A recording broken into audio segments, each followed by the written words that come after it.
پہلا آل کراچی نورالدین ناتھا میموریل یادگار فٹ بال ٹورنامنٹ زیر اہتمام ینگ گرین فٹ بال کلب رمضان ناتھا کی زیر سرپرستی میں ہوا۔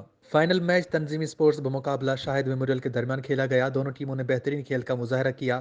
فائنل میچ 2-0 کے مقابلے کے ساتھ شاہد میموریل نے اپنے نام کیا۔ مہمان خاص رمضان ناتھا تھے۔ میچ کے اختتام پر دونوں ٹیموں کو مختلف تحائف دیے گئے۔ اس موقع پر رمضان ناتھا اور دیگر نے کہا کہ اس طرح کی سرگرمیوں سے معاشرے کے اندر مثبت اثرات مرتب ہوں گے۔ انہوں نے کہا کہ تعلیم کے ساتھ ساتھ بچوں کو کھیلوں میں بھی فروغ دینا ہوگا۔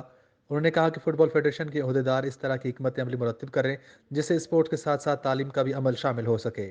فائنل کی تقریب سے ڈسٹرکٹ ویسٹ کے رحیم بلوچ نے بھی خطاب کیا۔ انہوں نے رمضان ناتھا اور گرین اسپورٹس کی ٹیم کو شاندار پروگرام کرنے پر مبارکباد پیش کیا اور جیتنے والی ٹیم کو بھی مبارک دی۔ یہاں کے بچے جو ہے منفی سرگرمیوں سے نکل کر مثبت سرگرمیوں میں آئیں گے، اسپورٹس میں آئیں گے، ایلٹی جو ہے کریں گے، فٹ بال کھیلیں گے۔ یہاں اس طرح کا خوبصورت محفل سجایا فٹ بال کے حوالے سے، اور فٹ بال کے بچوں کو گروم کرنے کے لیے یہ ایک اچھا اقدام ہے، اور خصوصاً میں مبارکباد پیش کرتا ہوں اور شکریہ ادا کرتا ہوں ناتا فاؤنڈیشن اور جناب رمضان ناتا صاحب کا کہ جنہوں نے ہمارے نوجوان فٹ بالرز کی اس طرح حوصلہ افزائی کی۔ جو ہے کراچی میں خاص کر جو بیکورڈ ایریا ہے وہاں کو پل پھول رہا ہے، وہاں بچوں میں خاص کر نوجوانوں میں بڑی امید کی ایک امید جگ گئی ہے، تو لہذا میں آگے بھی امید کرتا ہوں کہ وہ ہر طرح کے ہمارے ساتھ تعاون کریں گے اور ہم بھی ان کے ساتھ بھرپور تعاون کریں گے۔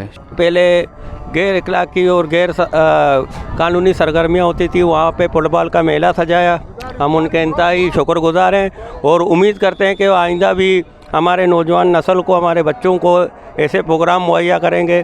بہترین موقع فراہم کیا اور ہم نے بہت میچز دیکھے، اور یہاں پر جو ہے فٹ بال کی جو ساخت تھی وہ ایک بیٹھ گئی تھی، اور ان کے تعاون سے یہ فٹ بال کی ساخت دوبارہ زندہ ہوئی ہے۔ اس موقع پر ڈسٹرکٹ ساؤتھ کے مولا بخش بلوچ، اصغر کریم، سابق کونسلر عبدالرؤف بلوچ، ایاز بلوچ، ملک سچوانی، زکریا بلوچ، کیسر بلوچ، سرفراز عبدالوحید، اقبال بلڈر، ستار بلوچ، امان اللہ، حنیف دشتی اور دیگر موجود تھے۔ وش نیوز کراچی۔